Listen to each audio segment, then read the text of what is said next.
नागपुर महापालिका चुनाव से पहले बीजेपी में बगावत सामने आई है। प्रभाग क्रमांक 17 से टिकट न मिलने पर विनायक डेहनकर ने अपक्ष चुनाव लड़ने का फैसला किया है। इस पर अर्चना डेहनकर ने पार्टी निर्णय के साथ होने की बात कही है और उन्होंने आगे क्या कहा, आइए जानते हैं।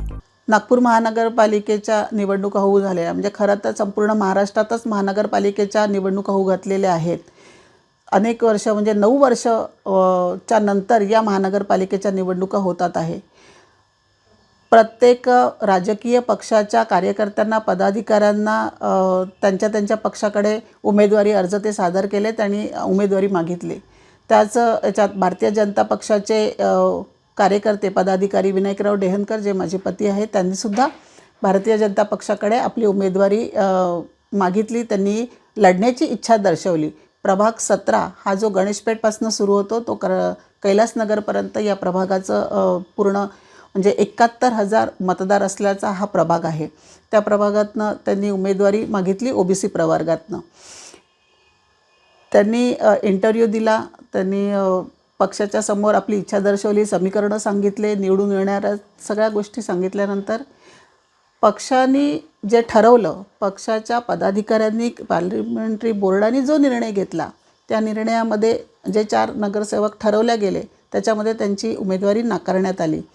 खरं तर जे 4 उमेदवार ठरवले गेले आहेत त्याच्यामध्ये 2 दिवसाआधी जो पक्षात आलेला आहे, जो काँग्रेसचा नगरसेवक होता 2002 मध्ये, त्याची पत्नी नगरसेविका होती काँग्रेसची हर्षला साबळे, तिचे पती मनोज साबळे याला पक्षात घेतलं। त्यानंतर त्याला उमेदवारी दिलेली आहे। जो प्रभाग 18 मध्ये राहतो, महाल प्रभागामध्ये जो राहतो, त्या प्रभागातल्या कार्यकर्त्याला नगरसेवक म्हणून मागच्या वेळेला दिली होती। त्याच माणसाचं विनायक डेहनकर यांनी चुनाव प्रमुख म्हणून काम करून त्याला निवडून पण आणलेलं होतं, पण त्याच व्यक्तीला परत बाहेरच्या माणसाला या ठिकाणी उमेदवारी दिली।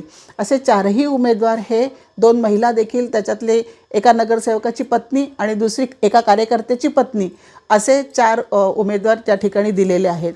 त्यांचं म्हणणं म्हणजे तुम्ही त्यांच्याशी बोलल्यावर ते लक्षात येईल, पण मी जेव्हा त्यांच्याशी चर्चा केली तर त्यांचं म्हणणं हेच आहे की 4ही उमेदवार तुम्ही बाहेरचे दिलेले आहेत, जेव्हा की या प्रभागामध्ये महिला पण आहेत आणि चांगले कार्यकर्ते पण आहेत, तरुण कार्यकर्ते पण आहे की जे उमेदवार म्हणून पुढे येऊ शकले असते।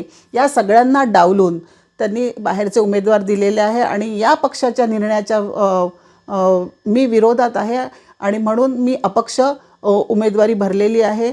तर मी त्यांना विनंती केली की आपण पक्षाच्या सोबत राहिलं पाहिजे, कारण आपणही फार जुने कार्यकर्ते आहे, एकनिष्ठ कार्यकर्ते आहात आणि पक्षाच्या निर्णयासोबत आपण राहिलं पाहिजे। परंतु त्यांचा निर्णय हा ठाम आहे की मी अपक्षच निवडणूक लढणार आहे। अपक्ष उभं राहिल्यानंतर जर पक्षामध्ये कदर येत असेल तर मी तोही प्रयोग करून बघेन। मी अपक्ष उभा राहून पक्षाचा तो एक म्हणजे त्यांची इच्छा आहे की मी उभा राहतो म्हणून। पण मला असं वाटतं की मी जर भारतीय जनता पक्षाची कार्यकर्ती असेल, पदाधिकारी असेल, तर पक्षाच्या निर्णयासोबत असायला पाहिजे आणि मी पक्षाच्या निर्णयासोबत आहे आणि म्हणून मी थोडंसं त्यांना स्पेस देण्याकरता किंवा त्यांनी अजून 2 दिवस आहे थोडासा विचार करावा या दृष्टीने मी बाहेर पडले। आणि जर त्यांचा निर्णय ठाम असेल की ते अपक्ष निवडणूक लढणार आहेत तर मी इकडे राहूनही शहरामध्ये दुसऱ्या ठिकाणी भारतीय जनता पक्षाचा प्रचार करेन।